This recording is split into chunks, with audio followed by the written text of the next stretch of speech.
नमस्कार, माझ्या सगळ्या गोड ताईंचे आणि मैत्रिणींचं आपल्या मराठी ब्लॉग चॅनलवर अगदी मनापासून स्वागत आहे। आणि सर्वांना श्री स्वामी समर्थ।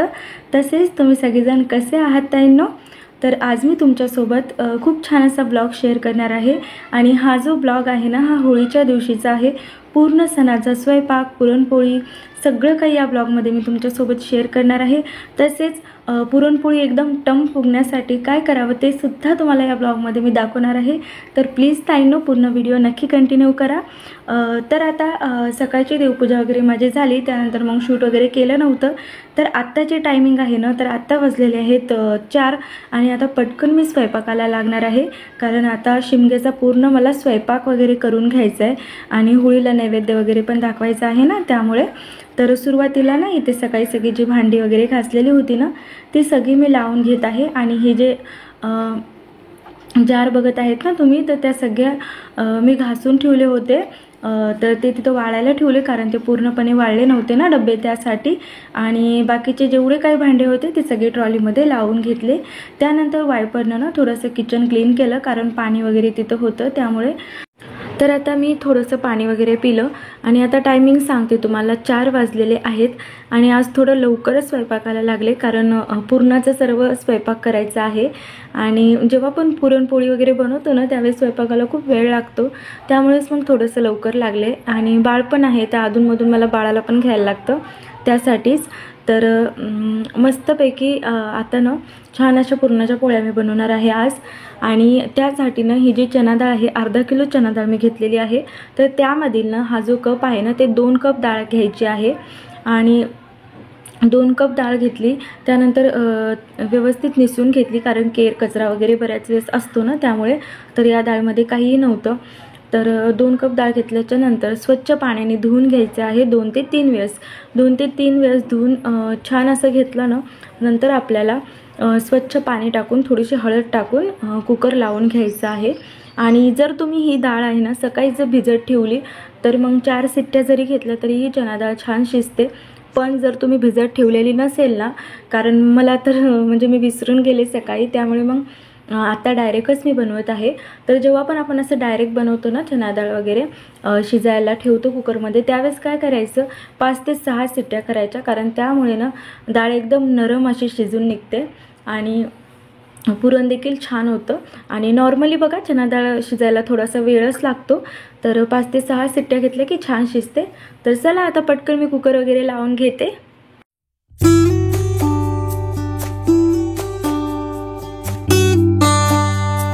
तर आता 2 कप डाळ घेतल्याच्या नंतर त्यासाठी आपल्याला पाणी, त्यामध्ये 2.5 ग्लास पाणी टाकायचं आहे आणि 1 टीस्पून आपल्याला हळद टाकायची आहे। तर आता कुकर वगैरे मी लावून घेतलं आणि त्यानंतर लगेच तयारीला लागले वरण भात लावायच्या, कारण त्याच कुकरमध्ये ना नंतर मी तुरीचं वरण आणि थोडासा भात लावणार आहे। कारण आरूला ना संध्याकाळी दररोज वरण भात हा लागतोच, त्यामुळे। आणि तसेच नैवेद्याला पण सगळं काही बनवायचं आहे आज, त्यासाठी। तर इथे ना सुरुवातीला मी तांदूळ वगैरे निसून ठेवले आणि त्यानंतर डाळ वगैरे पण निसून ठेवली। तर ना मला 2-3 दिवस झाले ना सारखे कॉमेंट्स येत होत्या की ताई शिव किती वर्षाचा आहे? तर ताईंनो, शिव 1.5 वर्षाचा आहे।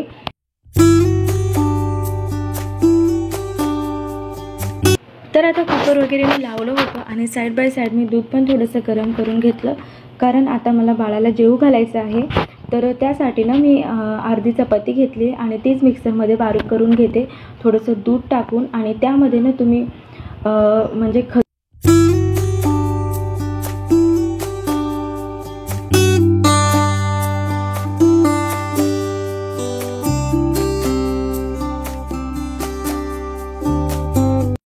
तर आता कुकर वगैरे मी लावलं होतं आणि साईड बाय साईड मी दूध पण थोडंसं गरम करून घेतलं, कारण आता मला बाळाला जेवू घालायचं आहे।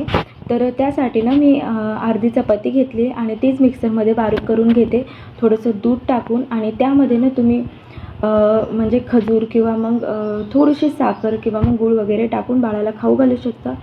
साखर नॉर्मली मी थोडीशी अवॉइड करते, पण आज ना गूळ पण संपला होता आणि खजूर पण माझ्याकडे नव्हते, त्यामुळे मग खूपच थोडीशी म्हणजे एक अर्धा चमचा पण नाही, त्याच्या पण थोडीशी कमी मी टाकून बाळाला खाऊ घातलं। माहिती नाही आजकाल पिलूला काय झालं, तो जेवणच करत नाही बरोबर। तर तरी देखील थोडंसं 2-4 घास खाऊ घातले, कारण तो खातच नव्हता बळजबरी। असो, आता पिलू टी व्ही बघत बसलेला आहे आणि त्यानंतर ना मी इथे माझ्यासाठी चहा बनवला. तर बाळाने काहीच खाल्लं नव्हतं म्हणून मग त्याला 1 कप दूध पाजवलं. आणि आता मी लावणार आहे याच कुकरमध्ये वरण भात. तर जर तुम्हाला जास्त भांडे पाडायचे नसेल ना तर होता येईल तेवढं एका कुकरमध्ये जास्त कामं करायची. तर मी आता पुरण शिजवून घेतल्यानंतर कुकर छान असं हिसळून घेतलं आणि त्याच कुकरमध्ये आता वरण भात लावून घेणार आहे. तर या भरणीमध्ये ना मी ठेवलेली आहे तूर डाळ. तर हे जो कप आहे ना ह्याच कपाने मी मोजून दररोज तूर डाळ घेत असते, जेवढी पण आम्हाला लागते. तर आज ना थोडीशी कमी बनवणार आहे, फक्त आरूसाठी तुरीचं वरण असणार आहे. त्यामुळे मग 1 कप भरूनच डाळ वगैरे घेतली आणि पिलूला पण वरण भात खाऊ घालायला लागतं म्हणून. तर चला आता डाळ वगैरे स्वच्छ मी पाहते काही आहे का केर कचरा वगैरे त्यामध्ये. आणि त्यानंतर मग डाळ स्वच्छ धुवून घ्यायची आहे, तांदूळ पण स्वच्छ धुवून घ्यायचे आहेत आणि कुकर लावायचं आहे. तर चला आता पटकन कुकर वगैरे लावून घेते.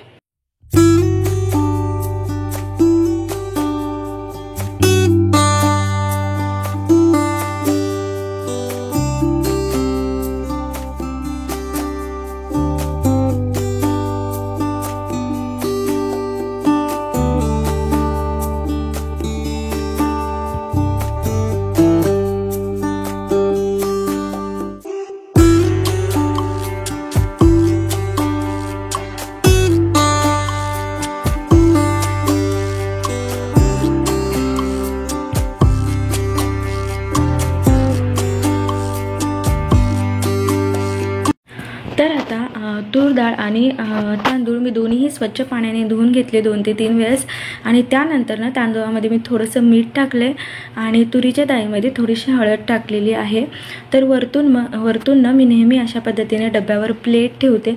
त्यामुळे काय होतं, बऱ्याच वेळेस जर पाणी थोडं जरी जास्त झालं ना बघा तर डब्यातला पूर्ण भात जे आहे ना ते खाली सांडतो आणि ते खाली तशा पद्धतीने कुकरमध्ये सांडू नये त्यासाठी मग नेहमी त्यावर प्लेट ठेवायची. तर नंतर परत एकदा कुकर मी लावलं आणि त्यानंतर ना काउंटर टॉप थोडंसं आवरून घेतलं.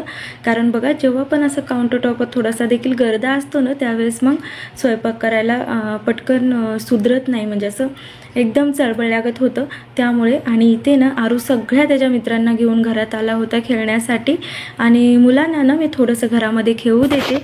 त्यामुळे बघा काय होतं, आता पिल्लू तर घरामध्ये मागे झोपलेला असतो आणि आरूच्या मी मागे सारखे फिरू शकत नाही, ते कुठं गेलं आहे पाण्यासाठी. त्यामुळे मग मुलांना मी थोड्या वेळ घरातच खेळू देते. 2 घंटे दररोज त्याचा ठरलेला आहे खेळायचा आणि त्याचे मित्र मैत्रिणी देखील घरात येऊन मस्तपैकी खेळतात. त्यामुळे मग मुलांना खेळू देत असते. आणि बघा एकसारखं जर मुलं टी व्ही आणि मोबाईलच बघितलं ना मग त्यांना पण त्या टी व्ही आणि मोबाईलची खूप जास्त सवय होऊन जाते आणि नंतर मग खेळणं वगैरे पण विसरून जातात. जास्त मग मोबाईलचाच नाद लागलेला असतो मुलांना. आणि आधी ना आरू असंच करायचं बघा, खूप जास्त मोबाईल पाहायचा. पण आता ना त्याला मी फक्त अर्धा तास दिवसातून मोबाईल देते, त्यावर अजिबात देत नाही. कारण मग कसं तो बिलकुल बी त्यानं खेळणं बंद केलं होतं मोबाईलमुळं. त्यामुळे मग आणि मोबाईलमुळं असं पण डोळे वगैरे पण जास्त खराब होतात. त्यामुळे मग आम्हाला तर आधीच चष्मा लागला आहे, म्हणलं परत त्यालाही नको लागायला. त्यामुळे मग पूर्ण मोबाईल वगैरे बघणं त्याचं बंद केलं मी. हां थोडंसं देतं, अर्धा तास दिलं वेगळी गोष्ट, पण जास्त करून देत नाही. त्याऐवजी ना त्याला मी खेळायला सांगते किंवा मग अभ्यास तर त्याचा ठरलेलाच आहे, दररोज 2 घंटे तो अभ्यास करतो आणि 2 घंटे खेळतो. मग उरलेल्या वेळामध्ये तो टी व्ही वगैरे बघत असतो.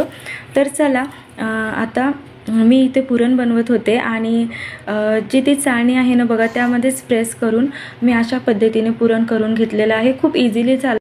तर मिक्सरमधून काढण्यापेक्षा ना अशा पद्धतीने काढलेलं मला सोपं वाटलं. अगदी 2च मिनटात सगळं पुरण वगैरे करून झालं. आणि त्यानंतर ना स्वयंपाकाची सगळी चॉपिंग वगैरे करून घेतलेली आहे. तर सुरुवातीला 3 टोमॅटो घेतले आणि बारीक नाही म्हणजे थोडे मोठ्या आकाराचेच कट करून घेणार आहे. आणि नंतर चॉपरमध्ये ना मी बारीक करून घेणार आहे. तर इथे ना आरूची एक मैत्रीण पण माझ्याजवळ आली आणि म्हणत होती की काकी तुम्ही हे काय करत आहेत. जेव्हा मी पुरण बनवत होते ना तेव्हा तर मग मी तिला सांगितलं की आमच्या इकडे होळीला आणि कोणताही जरी सण असला ना त्यावेळेस पुरणपोळी नक्की बनवतात. तर ती मला विचारत होती की कशा पद्धतीने बनवता वगैरे तुम्ही, कारण त्यांनी जे आहेत ना ते UP बिहारमधले आहेत. त्यामुळे तर मग तिला मी सांगितलं, थोडंशी तिच्यासोबत गप्पा मारल्या आणि side by side me chopping पण करून घेत होते. आणि नेमकी बघा आजच माझी आलं आणि लसणाची पेस्ट संपली. मग त्यामुळे ना मग मी समोरच्या दुकानावरून घेऊन आले, कारण मला परत आता करायला घेतले तर वेळ लागेल, तर त्यामुळेच.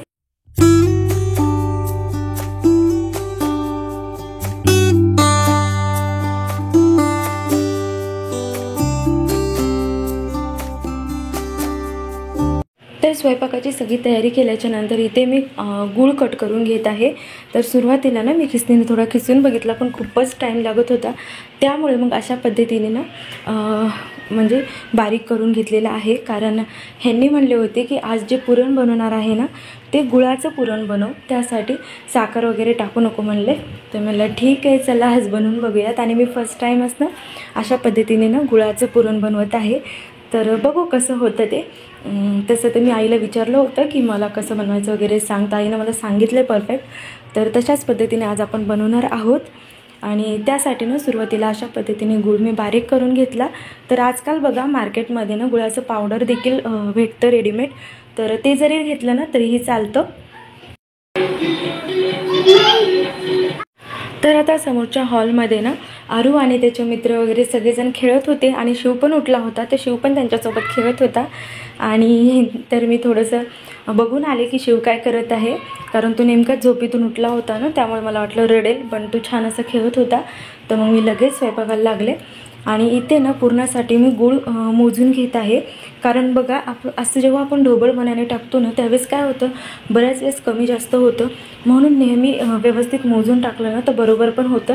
तर त्यासाठी ना मी घेतलेला आहे 1 कप गूळ आणि थोडासा अजून अर्धा कप घेतलेला आहे पुरणामध्ये टाकण्यासाठी. आणि साईड बाय साईडनं जे काही टोमॅटो वगैरे मी मोठ्या आकाराचे कट करून घेतले होते ना ते पण आता मी चॉपरमध्ये बारीक करून घेणार आहे वरणासाठी. तर त्यामध्ये मी थोडीशी कोथिंबीर देखील टाकली अशा पद्धतीने आणि आता चॉपरमध्ये बारीक करून घेते. तर ह्या चॉपरमध्ये ना खूप इझिली माझं काम होऊन जातं. जशा पद्धतीने आपल्याला चॉप पाहिजे आहे ना, कांदा असो टोमॅटो असो, ते होऊन जातं, एकदम फाईन चॉप होतं. तर आता तुम्ही इथे बघू शकता या चॉपरमध्ये किती छान प्रकारे टोमॅटो वगैरे बारीक चॉप झालेले आहेत. तर हेच टोमॅटो आता आपण वरणामध्ये टाकण्यासाठी यूज करणार आहोत. आणि तोपर्यंत ना डाळ भातचं पण कुकर झालं होतं, तर इथे मी लवकर मला काढून घेता यावं त्यासाठी मग सिटी वगैरे थोडीशी वरती करून ठेवली. आणि डाळ भात पण छान झालेला आहे. तर आता पटकन मी ना वरणाला फोडणी वगैरे देऊन घेते. आणि तुम्ही इथे बघू शकता बघा, अशा पद्धतीने ना डब्यावर प्लेट ठेवल्यामुळं ना भात जो आहे ना ते खाली सांडत नाही आणि व्यवस्थित शिजतो देखील. तर तुम्ही इथे बघू शकता कुकरमध्ये एकसुद्धा भाताचा दाणा वगैरे पडलेला नाही आहे, व्यवस्थित वरण भात झालेला आहे. आणि त्यानंतर ना डाळीमध्ये मी थोडंसं मीठ टाकून हटवून घेणार आहे छान अशी. तर तुम्ही इथे बघू शकता 1 टेबलस्पून मी मीठ टाकलेलं आहे आणि छान असं चमच्यानेच फेटून घेत आहे.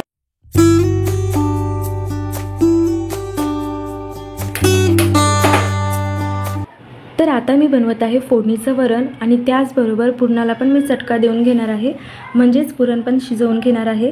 त्यासाठी सुरुवातीला ना ही जाड कढई आहे ना ती यूज करणार आहे मी, कारण जर मी पतलीवाली कढई घेतली नाही तर मग ते पूर्ण पुरण खाली चिटकेल. त्यासाठी नॉर्मली बघा काय करा, जेव्हा पण तुम्ही असं पुरण वगैरे बनवता ना तेव्हा अशी जरा जाड काटाचीच कढई वगैरे यूज करा, कारण जी खालून पण जाड असेल आणि साईडनं पण, त्यामुळे बघा पुरण जास्त चिटकणार नाही खाली त्यासाठी. तर पुरण टाकलं, नंतर त्यामध्ये 1 कप गूळ टाकला आणि शिजायला ठेवलेला आहे. साईड बाय साईड मी बनवत आहे फोडणीचं वरण. त्यासाठी कढईमध्ये तेल टाकलं, जिरे मोहरी टाकली, आलं लसणाची पेस्ट टाकली, छान असं मिक्स करून घेतलं. नंतर चॉपरमध्ये जे टोमॅटो चॉप करून घेतले होते ते टोमॅटो टाकलेले आहेत. आणि आता आपण त्यामध्ये टाकणार आहोत थोडंसं कढीपत्ता, थोडीशी कोथिंबीर आणि लाल तिखट. जे पण तुमच्याकडे लाल तिखट आहे, चटणी आहे, ते तुम्ही यामध्ये टाकू शकता. सिंपल असंच वरण बनवायचं आहे, कोणतेही मसाले नाही टाकले तरीही चालतं, खूप छान होतं. फक्त थोडासा हिंग टाकायचा, त्यामुळे चव खूप छान लागते.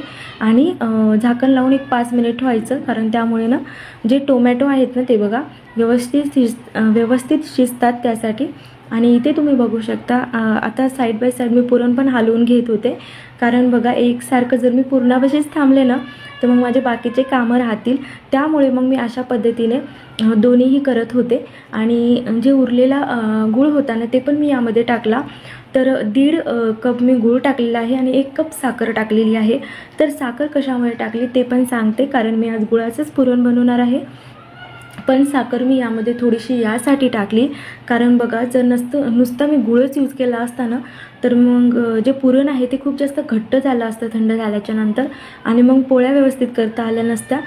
म्हणून साखर जर टाकली ना तर मग पुरण एकदम थोडंसं नरम राहतं, त्यामुळे मग मी साखर वगैरे त्यामध्ये टाकली. आणि नंतर इथे जे फोडणी करून घेतली होती ना आपण, तर त्यामध्ये मी हटवून घेतलेलं वरण टाकलेलं आहे. त्यामध्ये थोडंसं गरम पाणी देखील टाकलं. साईड बाय साईड पुरण पण बनवत होते.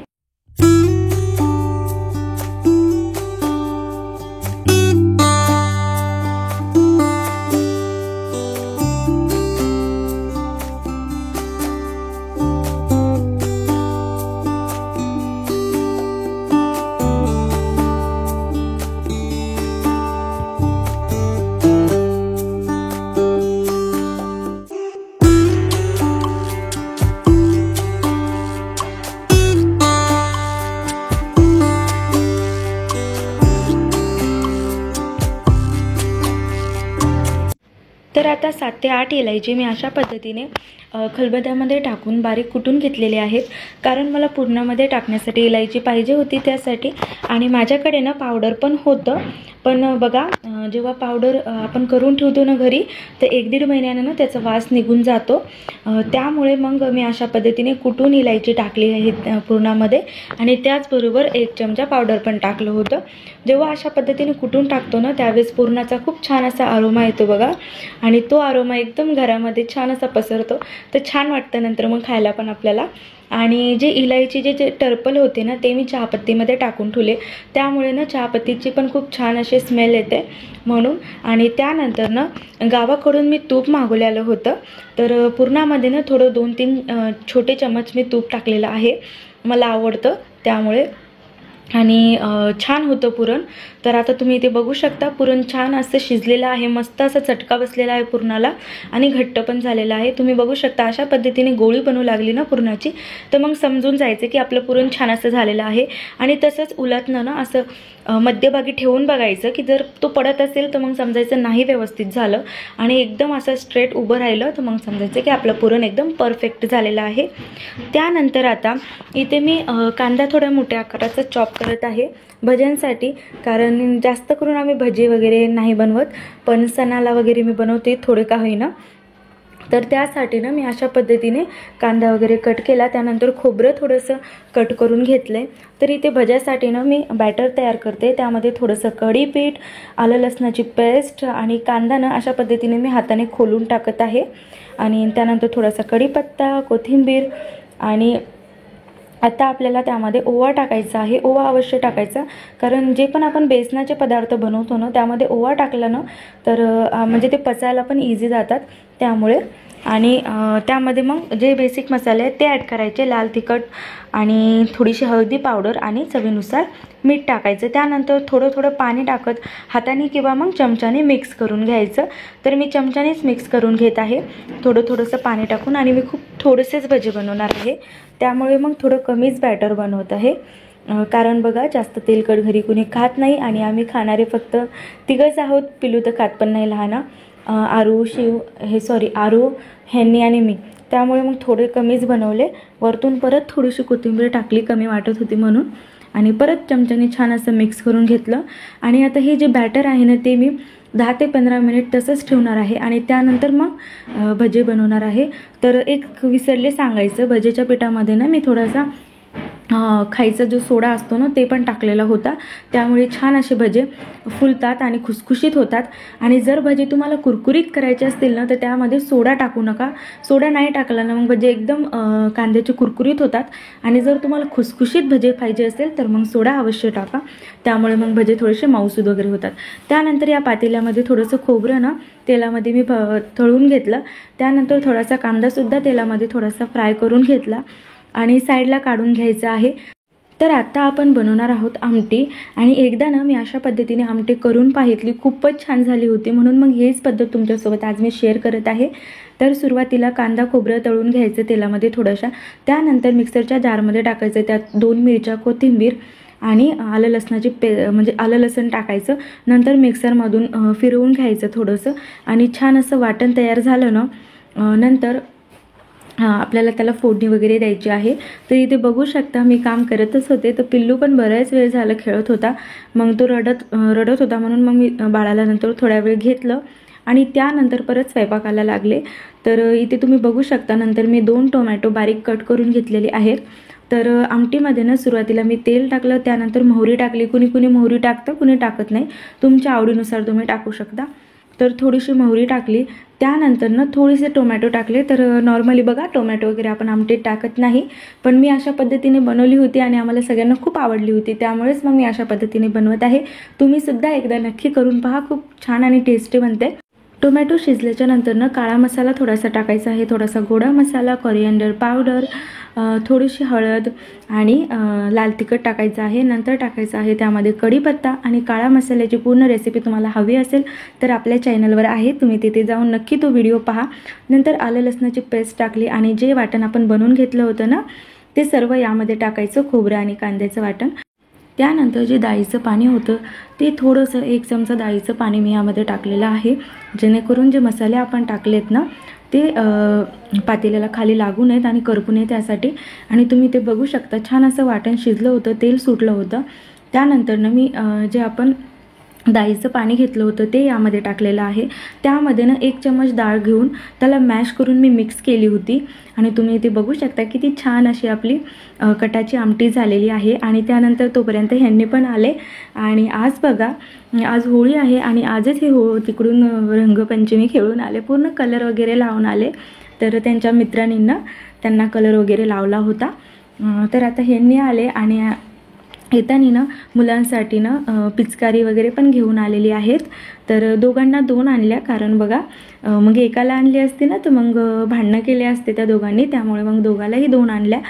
आणि इथे बघू शकता शिवसाठी ना छोटीवाली पिचकारी आणलेली आहे रेड कलरची, पण शिवला ग्रीन कलरचीच पाहिजे। आणि असं ना नेहमी होतं, त्याच्या पप्पांना दोघांनाही 2 वस्तू घेऊन येतात, पण बस त्याचा कलर वेगवेगळा असतो आणि लहान मोठे असते, म्हणून मग हे दोघं परत भांडणं करायला लागतात। तर मग शिवला ना आरूचीच पिचकारी वगैरे हवी होती, तर मग दिली आम्ही त्याला। आणि माझ्याकडे ना थोडेसे तोस पण खतम झालेले होते आणि कालू पण आलेला, तर मग जे काही होते थोडेसे त्याला दिले आणि मग उद्या मग त्याच्यासाठी तोसचं मोठं पॅकेट आम्ही घेऊन येतील। तर बघा आरूचे पप्पा आले ना की लगेच कालू येतो, त्यांच्या गाडीचा आवाज आला की, तर म्हणून मग त्याला तोस वगैरे दिले, कारण त्याला जेव्हा पण भूक लागते ना तेव्हा तो येतो घरी, तर मग तोस वगैरे दिले, कारण तोस पण संपले होते, मग जेवढे होते त्याला दिले आणि आता नवीन 1 पॅकेट त्याच्यासाठी घेऊन येईल। आणि इथे तुम्ही बघू शकता आरूच्या पप्पाला आज गिफ्ट पण भेटलेलं आहे, त्यांच्या एका मित्राने ना त्यांना स्मार्ट वॉच गिफ्ट केलेली आहे आणि मुलांसाठी ना त्यांनी कलर वगैरे सगळं घेऊन आलेली आहेत। तर इथे ना ह्यांनी मला दाखवत होते की बघ मला गिफ्ट भेटलेलं आहे, मी म्हणलं अच्छा छान आहे।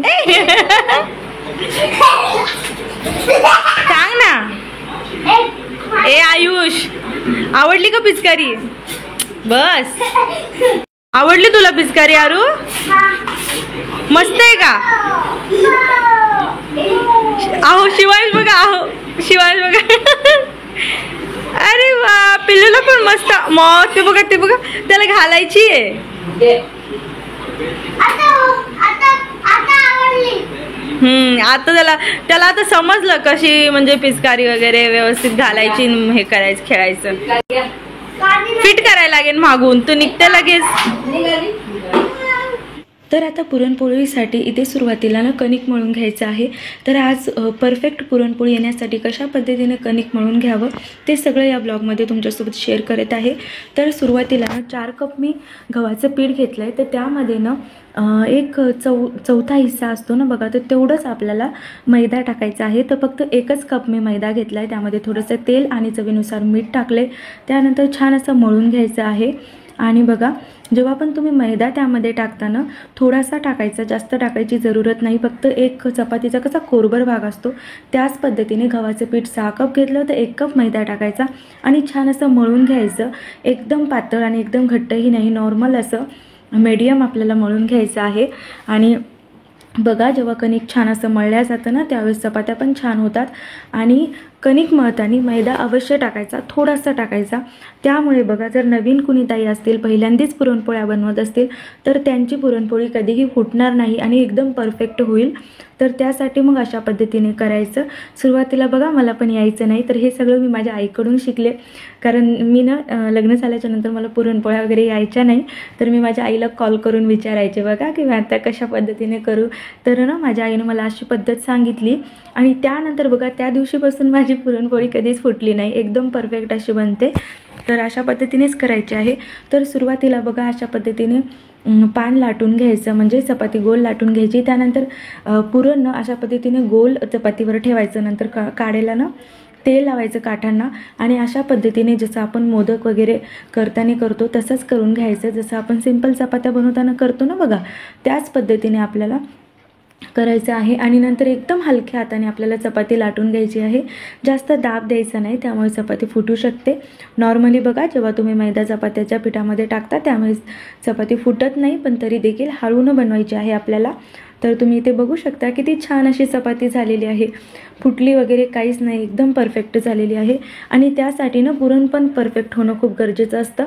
आणि तुम्ही इथे बघू शकता किती छान अशा पुरणाच्या चपात्या एकदम टम फुगलेल्या आहेत. तर तुम्ही अशा पद्धतीने जर तुम्हाला व्यवस्थित येत नसतील आणि फुगत नसतील ना पुरणाच्या चपात्या, तर तुम्ही माझ्या पद्धतीने एकदा करून पाहता येईल, नक्की तुमच्या चपात्या परफेक्ट होतील. तर खूपच सोपी पद्धत आहे. तर तुम्ही इथे बघू शकता छान अशी पुरणपोळी आता आपल्याला दोन्ही साईडने खरपूस अशी भाजून घ्यायची आहे. आणि त्यावर तुम्ही तूप किंवा तेल लावू शकता तुमच्या आवडीप्रमाणे. तर आहोंना तर आवडत नाही तूप लावलेलं, म्हणून मग त्यांच्यासाठी आणि अशा पद्धतीने मी तेलच लावत असते सगळ्या चपात्यांना, कारण त्यांना आवडत नाही म्हणून. तर तुम्ही इथे बघू शकता त्याच पद्धतीने दुसरी पुरणपोळी मी करून घेतलेली आहे. परत हलक्या हातानेच आपल्याला अशा पद्धतीने लाटून घ्यायचं आहे आणि छान अशी भाजून घ्यायची आहे. आणि तुम्ही ना बघा सर्व चपात्या माझ्या किती छान अशा फुगतात. तर अशा पद्धतीने नक्की करून पाहता येईल आणि व्यवस्थित आले की नाही ते देखील मला कॉमेंटमध्ये नक्की सांगा. तर हा ब्लॉग टाकायला ना थोडंसं लेटच झालं, कारण बघा सध्या आता ना आयुषच्या स्कूलमध्ये प्रोजेक्ट वगैरे देत आहेत, त्यामुळे मग 6-7 प्रोजेक्ट दिले होते यावेळेस. तर दररोज त्याचा मग एक ना एक प्रोजेक्ट मला करून द्यावा लागत आहे प्रत्येक विषयाचा. त्यामुळे मग मला वेळच भेटत नाही व्हिडिओ एडिट करण्यासाठी. तरी देखील कसा तरी वेळ काढून मी व्हिडिओ एडिट करते. तर प्लीज ताईंनो तुमचा सपोर्ट मला हवा आहे. प्लीज व्हिडिओला भरभरून लाईक करत जा आणि कॉमेंट देखील करत जा आणि आपला व्हिडिओ पूर्ण पाहत जा ताईंनो. तर आता तुम्हाला बोलत बोलत मी पुरणपोळ्या करून घेतल्या, त्यानंतर ना भजे वगैरे करून घेतले आणि इथे ना मी नैवेद्याचं ताट वाढून घेत आहे. तर आमच्या इथे ना म्हणजे आमच्या इथे कॉलनीमध्ये इथे तर कुठं जवळ होळी नाही हे करत, तर लांब थोडंसं करतात. तर मी तिथेच आता नैवेद्याचं ताट वगैरे घेऊन जाणार आहे आणि होळीला नैवेद्य देणार आहे. त्यासाठी 2 पुरणपोळ्या घेतल्यात, भजे घेतलेत, पापड घेतले, थोडीशी आमटी घेतले, भात घेतला आणि त्यावर वरण वगैरे टाकलेलं आहे. तर आता इथे आले तर तोपर्यंत ह्यांनी होळी पण पेटवली होती. आणि बघा इथे कसं गावाकडे लाकडं वगैरे गौऱ्या वगैरे टाकून बनवतात, तर इथे तसं काहीच केलं नव्हतं, एकदम भुसा वगैरे असतं ना, तर त्यानेच होळी वगैरे पेटवली होती. त्यामुळे मग मी घरून नैवेद्याचं ताट आणेपर्यंत ते होळी पण हे झाली. तर म्हणलं असो. त्यानंतर आईला विचारलं फोन करून की आता होळी तर पेटवली आहे, नैवेद्य देऊ की नको. तर आई म्हणली काही होत नाही, तू देऊ नये. म्हणून मग ह्यांच्यासोबत गेले, नैवेद्य वगैरे दिला. आणि तोपर्यंत आता टायमिंग सांगते तुम्हाला, तर 7:30 वाजले होते मला नैवेद्य वगैरे द्यायला. थोडंसं लेटच झालं, मला वाटलं होतं की होळी पेटणार नाही, पण असो आता जसं आहे तसं केलेलं आहे. त्यानंतर घरी आले आणि आता ह्यांच्यासाठी ना गरम गरम मी पुरणाच्या चपात्या बनवणार आहे. तर घरच्या देवाला वगैरे पण नैवेद्य दिलेलं आहे ताईंनो. आणि आता ह्यांच्यासाठी चपात्या वगैरे बनवत आहे. तर आता सर्व चपात्या वगैरे मी बनवून घेतल्या आणि थोडंसं कणिक ठेवलं, कारण 4-5 चपात्या झाल्या होत्या तर तेवढ्या बस होतात आणि साध्यावाल्या 2 चपात्या बनवल्या होत्या आणि तुम्ही इथे बघू शकता सगळ्या माझ्या पुरणाच्या चपात्या किती छान अशा फुगल्या आहेत. तर नवीन शिकणाऱ्या जरी ताई असतील ना तर त्यांनासुद्धा खूप ही सोपी पद्धत वाटणार आहे आणि खूप इझिली त्यांच्या पण पुरणपोळ्या अशा छानपैकी फुगणार आहेत आणि छान होणार आहेत. तर प्लीज त्यांना अशा पद्धतीने नक्की करून पहा. कशा झाल्या हे देखील मला कमेंटमध्ये सांगायला विसरू नका. तर चला आता सगळा माझा स्वयंपाक वगैरे झालेला आहे. आता आम्ही जेवण वगैरे करून घेतो.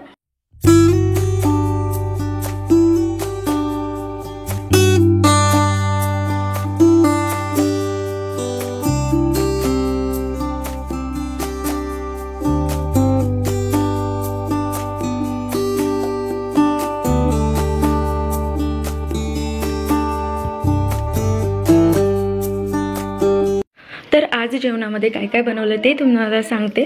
तर इथे बघू शकता पुरणपोळ्या आहेत, सिंपलवाली चपाती देखील आहे, भजे आहेत, पापड्या आहेत, कटाची आमटी आहे, वरण आहे आणि भात आहे. तर अशी आहे आपली आजची थाली. कशी झाली पुरणपोळी? मस्त झाली. गुळाची बनवली मी आज. तर मी ना 4-5 पुरणपोळ्या बनवल्या होत्या घरी आणि 2 सिंपलवाल्या बनवल्या होत्या. तर ह्यांचं जेवण वगैरे झालं, ह्यांनी 2 खाल्ल्या आणि त्यानंतर 2-4 होत्या ना त्या मी आरूच्या मित्राच्या ते नेऊन दिल्या, कारण त्यांना पण पुरणपोळी खूप आवडते बट त्यांच्या तर करत नाहीत म्हणून. आणि मग संपल्या होत्या म्हणून मग मी माझ्यासाठी ना परत 2 अशा बनवल्या पुरणपोळ्या. तर माझं जेवण वगैरे राहिले आता. तर आता मी जेवण वगैरे करते आणि आरू पण आता अभ्यास करत आहे, थोडंसं त्याचा अभ्यास वगैरे घेते. स्वयंपाक वगैरे सगळं झालं आणि सगळं किचनमधलं आवरून पण झालेलं आहे. तर आता जेवण वगैरे मी करते. तर आता हा जो ब्लॉग आहे ना हा आता दुसऱ्या दिवशीचा ब्लॉग आहे, रंगपंचमीच्या दिवशीचा.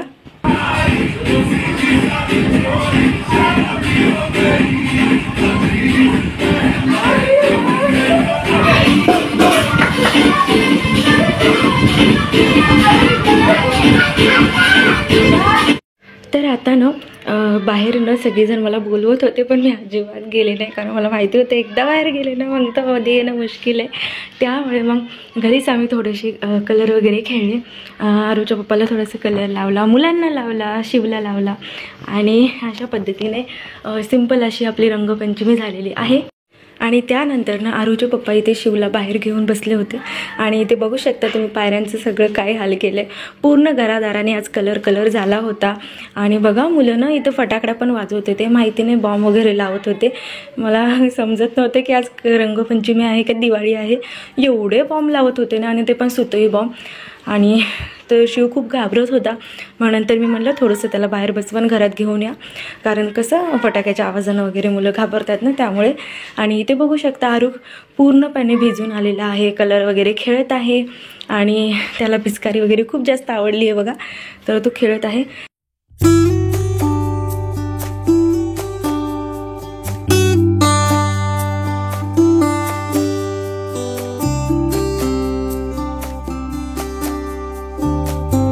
तर मागचा जो ब्लॉग टाकला होता ना ते तुम्हाला सर्वांना खूप आवडला आणि तुम्ही खूप भरभरून प्रेम दिलं त्या व्हिडिओला. थँक्यू सो मच ताईंनो, खूप खूप आभारी आहे मी तुमच्या सर्वांची. असंच प्रेम तुमचं माझ्या व्हिडिओवर आणि ब्लॉगवर शेवटपर्यंत राहू द्या. आणि आता इथेच व्हिडिओचा एंड करते. ब्लॉग आवडला असेल तर प्लीज एक लाईक जरूर करत जा, त्यामुळे मला थोडंसं मोटिवेशन मिळतं अजून ब्लॉग बनवण्यासाठी. आणि तुम्हाला आजचा ब्लॉग कसा वाटला मला नक्की कमेंट करून सांगा. व्हिडिओ आवडला असेल तर लाईक करा, शेअर करा आणि चॅनलला सबस्क्राईब नक्की करा. तसेच सगळ्यांनी काळजी घ्या. भेटते तुम्हाला एका नवीन ब्लॉगमध्ये. Thank you so much for watching. Bye.